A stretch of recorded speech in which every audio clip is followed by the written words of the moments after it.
La ley Sáenz Peña. La ley Sáenz Peña y los 3 primeros gobiernos encabezados por radicales, con una fecha coincidente. En los primeros días de abril fueron días de éxito para Irigoyen y para Alvear. El 2 de abril de 1916, en los primeros comicios libres celebrados en el país, Hipólito Yrigoyen fue elegido presidente de la República.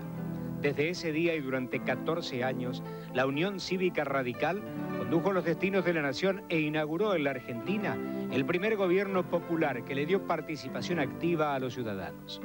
Hipólito Yrigoyen había luchado durante 2 décadas al frente de la Unión Cívica Radical, levantando las banderas de la revolución, la intransigencia y la abstención electoral, aceptando una candidatura solo después de que se sancionara la ley Sáenz Peña, que garantizaba elecciones libres y sin fraude.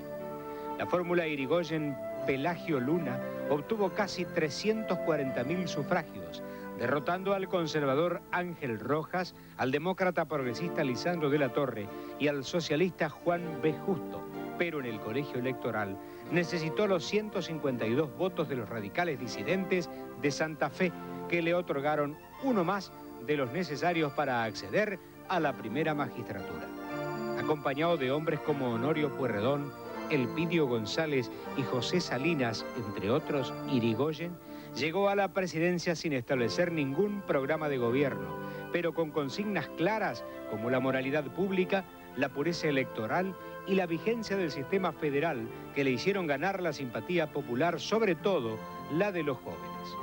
Durante su primer gobierno, apoyó en 1918 a los movimientos estudiantiles que exigían la reforma universitaria y mostraba una manifiesta preocupación por los sectores más pobres de la sociedad. Sin embargo, un año después, debió recurrir al ejército para reprimir en Buenos Aires la protesta obrera conocida como la Semana Trágica, y en 1921 tuvo que enfrentar violentamente a los trabajadores rurales de la Patagonia. Pero, pese a estos conflictos, en aquellos años se vivía en la Argentina una moderada prosperidad.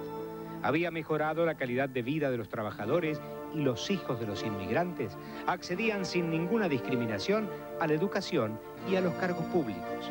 No tuvo que luchar con la oposición de otras agrupaciones políticas, pero sí con la disidencia en su propio partido.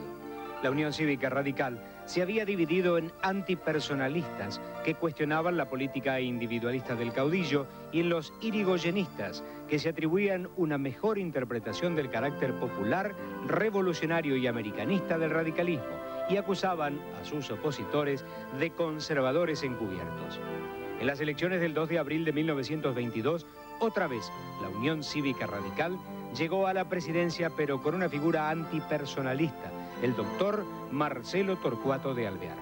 Alvear había sido secretario del fundador del partido, Leandro N. Alem, y ministro plenipotenciario en Francia durante la presidencia de Irigoyen. Su gobierno no tuvo contratiempos.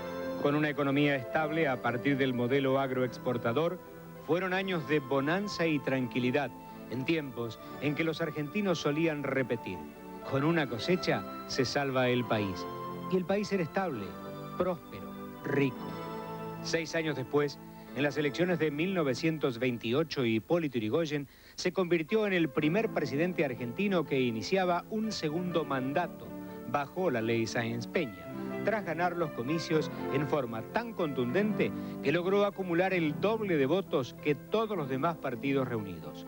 Obtuvo casi 840.000 sufragios frente a los 410.000 del binomio Melo-Gallo del Frente Único Antipersonalista y los 67.000 de la fórmula socialista Mario Bravo-Nicolás Repetto. En su segunda presidencia, Irigoyen se proponía afirmar una política económica que defendiera los intereses nacionales y una política social que amparase a los sectores menos pudientes.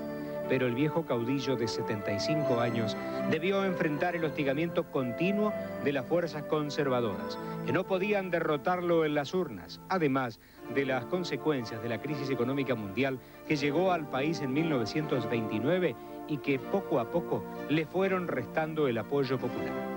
El 6 de septiembre de 1930, un golpe militar encabezado por el general José Félix Uriburu lo desalojó del poder. Lo detuvo en los cuarteles de la ciudad de La Plata y lo envió en calidad de preso político a la isla Martín García. Mientras tanto, una turba irracionalmente enemiga de Irigoyen tomó por asalto su modesta vivienda de la calle Brasil y destruyeron salvajemente sus muebles y pertenencias. Ese día se inauguró en la Argentina la triste práctica de interrumpir con las armas los gobiernos elegidos democráticamente por el pueblo. El informe ha generado una verdadera lección de historia de los primeros años de los gobiernos democráticos, la ley Sáenz Peña, promediando la década del 10, 1916, hasta 1930, en que, como bien decía, donde comienzan las interrupciones con Uriburu de los gobiernos democráticos. Bueno, vamos a...